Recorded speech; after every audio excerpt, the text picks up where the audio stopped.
Buenos días, chicos. Hoy explicaremos uno de los procesos que son sumamente importantes para los seres vivos, como lo es la autorregulación.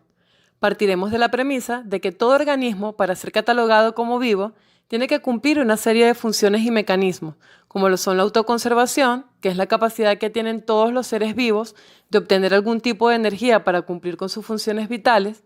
Un ejemplo de esto sería las plantas, que utilizan la energía luminosa, convirtiéndola en energía química para sintetizar sus alimentos. Por otro lado, tenemos la autorreproducción, importantísimo para garantizar la continuidad de una especie. La autorregulación, que consiste en todas aquellas reacciones que ocurren dentro de un determinado organismo que le permiten mantenerse vivo. A raíz de esto, la biología se ha aliado con otras ciencias, como la cibernética, para buscar explicar dichos mecanismos de regulación. La cibernética es una ciencia que estudia los sistemas de comunicación y regulación automática, tanto mecánicos como de los seres vivos.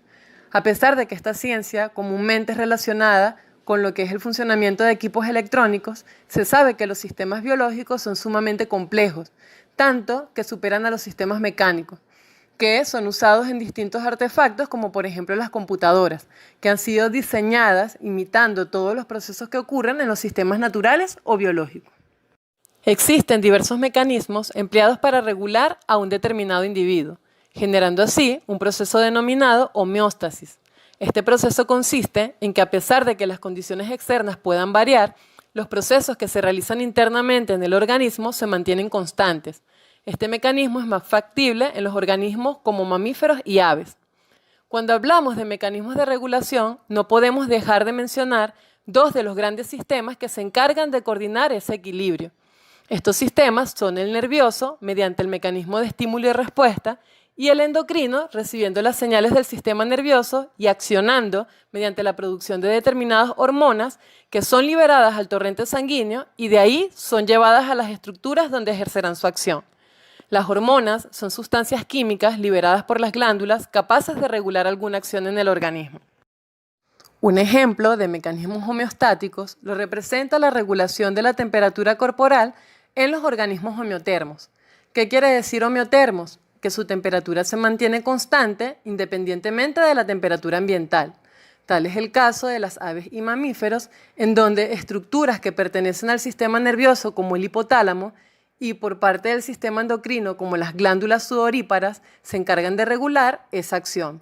Pero ¿cómo lo hacen? Supongamos que la temperatura de un ambiente determinado se incremente.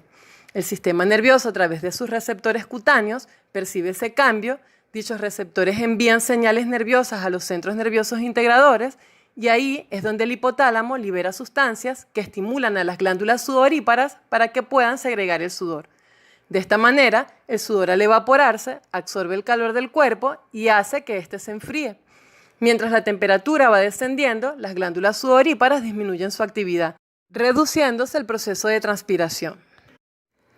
Esto se repetirá cada vez que la temperatura ambiental aumente. Si por el caso contrario la temperatura del ambiente desciende, ese estímulo nuevamente será captado por los receptores cutáneos, que harán llegar el mensaje al hipotálamo y este evitará que las glándulas sudoríparas ejerzan el mecanismo de transpiración. Este, por el contrario, activa el tiritamiento, en donde los músculos del cuerpo se mueven espasmódicamente, originando los escalofríos para producir calor. No todos los animales utilizan los mismos mecanismos de termorregulación. Esto dependerá de su metabolismo. Por un lado tenemos a los organismos homeotermos, que son los que mantienen su temperatura constante a pesar de las variaciones de la temperatura ambiental. Por lo tanto, dichos organismos son más adaptables al ecosistema, ya que presentan mecanismos que le ayudan a regular su temperatura. Por otra parte están los organismos que son heterotermos o poiquilotermos. ¿Por qué son poiquilotermos? Porque su temperatura corporal varía con la del ambiente. Otro ejemplo de mecanismo de regulación lo constituye el control de los niveles de azúcar o glucosa en la sangre. Este control es ejercido por el hígado y el páncreas. El páncreas se encarga de segregar una hormona denominada insulina por un mecanismo de retroalimentación positiva. Asimismo, produce otra hormona llamada glucagón, cuyo mecanismo de regulación se da por retroalimentación negativa. Antes de ello, es necesario saber que la glucosa es un azúcar simple que la obtenemos gracias a los alimentos que ingerimos. La glucosa sirve de base para la formación de azúcares más complejos o polisacáridos como el glucógeno, que generalmente lo encontramos en el tejido muscular o en el hígado como reserva para cuando las células lo necesiten. ¿Cómo se realiza el mecanismo de regulación de azúcar plasmático? Cuando los niveles de azúcar en el torrente sanguíneo son elevados, el páncreas se activa liberando la hormona llamada insulina. Esta hará que la glucosa se almacene en el hígado en forma de glucógeno, disminuyendo así los niveles de azúcar en la sangre. Si por el caso contrario disminuyen los niveles de azúcar en la sangre, se inhibe la producción de insulina por parte del páncreas. Pero ¿cómo se hace para regular esa caída en los niveles de glucosa sanguínea? El páncreas estimula la secreción de glucagón. ¿Y qué efecto tiene el glucagón? Hará que el glucógeno que se encuentra almacenado en el hígado se descomponga en glucosa y se libera al torrente sanguíneo, aumentando así los niveles de azúcar plasmático. Si por el contrario los niveles de azúcar son altos en el plasma sanguíneo, se inhibirá la síntesis de glucagón.